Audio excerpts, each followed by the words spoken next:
تو عثمان ایڈوکیٹ نے اس موقع دیا کہ میئر کراچی اپنی مہم میں سرکاری مشینری جو ہے وہ استعمال کر رہے ہیں۔ میئر کراچی مرتضی وہاب کے خلاف غیر متعلقہ یو سی سے پھر الیکشن لڑ رہے ہیں۔ یو سی چیئرمین کے لیے متعلقہ یو سی سے تعلق ہونا ضروری ہے۔ مرتضی وہاب کا ووٹ ابراہیم حیدری اور کماڑی میں رجسٹرڈ ہی نہیں ہے۔ عدالت نے دلائل سننے کے بعد اب فیصلہ محفوظ کیا اور کہا جا رہا ہے کہ فیصلہ آج ہی سنایا جائے گا۔ اب دیکھتے ہیں کہ سندھ ہائی کورٹ اس پر کیا فیصلہ دیتی ہے۔ دوسری جانب سندھ ہائی کورٹ نے آغا سراج درانی کو شوکاز نوٹس جاری کیا ہے۔ یہ اسپیکر سندھ اسمبلی ہیں جنہیں شوکاز جاری کیا گیا ہے۔ آمدن سے زائد اثاثہ جات کیس میں سندھ ہائی کورٹ نے 30 نومبر 2022 کو آغا سراج درانی کی حفاظتی ضمانت منظور کی تھی۔ اب آپ اندازہ کر لیں، 1 سال ہونے والا ہے۔ 30 نومبر 2022 کو حفاظتی ضمانت دائر کر کے کہا تھا کہ آپ نے متعلقہ عدالت سے رجوع کرنا ہے۔ جسٹس ظفر راجپوت نے کہا کہ حکم کے باوجود ملزم نے نیب کورٹ میں کیوں سرنڈر نہیں کیا، 1 سال ہو گیا ہے۔ یہ وہی نواز شریف والا کام ہے، حفاظتی ضمانتوں کی درخواستیں ناقابل سماعت ہیں لیکن گرفتاری سے روک دی ہے۔ تو یہ ہمارے ملک میں قانون کا مذاق ہو رہا ہے۔ اس لیے تو میں کہتا ہوں کہ اگر عمران خان یہ سارا کچھ نہ کرتے، یہ نظام اتنا کھل کے ایکسپوز کیسے ہوتا؟ جب تک یہ کھل کے ایکسپوز نہیں ہوگا تب تک اس مسئلے کا حل نہیں نکل سکتا تھا۔ یہی وجہ ہے کہ وہاں پر حفاظتی ضمانتوں کی درخواستیں ناقابل سماعت ہیں، اور ساتھ نواز شریف کو 3 دن کی پہلے اور 2 دن کی بعد میں 5 دن کی حفاظتی ضمانت بھی دی، اور جن درخواستوں پر حفاظتی ضمانت دی وہ درخواستیں ناقابل سماعت قرار دے دی۔ یعنی انوکھے سے انوکھا نظام ہے۔ وہ فیصلہ جو نگران پنجاب حکومت نے کیا، پہلے منتخب حکومت 2020 میں ان کی درخواست کو خارج کر چکی ہے۔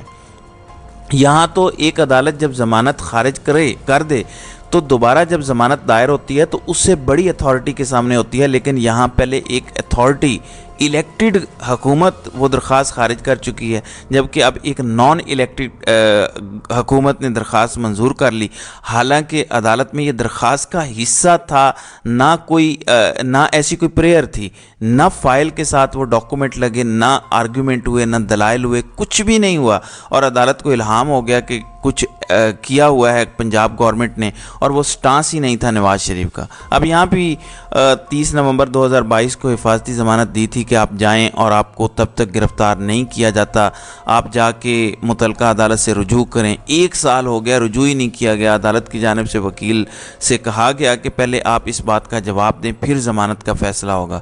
تو عدالت نے آغا سراج درانی سے 8 نومبر تک جواب طلب کر لیا ہے اور شو کاز نوٹس جاری کر دیا ہے کہ کیوں نہ آپ کے خلاف توہین عدالت کی کارروائی کی جائے، آپ نے عدالتی احکامات کے برخلاف یہ سب کیا۔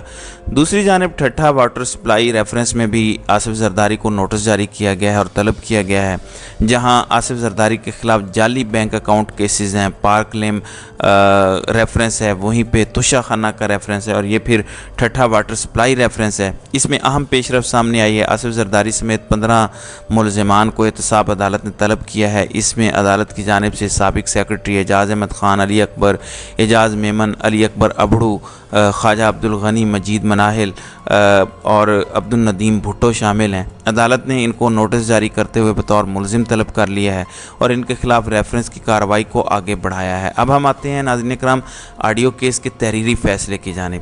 جسٹس بابر ستار کے پاس پہلے درخواست تھی ثاقب نثار کے بیٹے نجم الثاقب کی، پھر دوبارہ درخواست آئی عمران خان کی اہلیہ کی جانب سے عمران خان کی فیملی کی جو آڈیو ٹیپ کی جا رہی تھیں اور لیک کی جا رہی تھیں اس کے خلاف، جس پر عدالت نے اسٹے آرڈر جاری کیا تھا اور last time attorney general of Pakistan پیش ہوئے تھے اور عدالت نے کہا تھا کہ آپ یہ معاملہ کابینہ کے سامنے رکھیں اور پھر عدالت کو ہدایات لے کے تحریری جواب جمع کروائیں، عدالت اس کے اوپر فیصلہ کرے، یہ جو کچھ ہو رہا ہے یہ درست نہیں ہے۔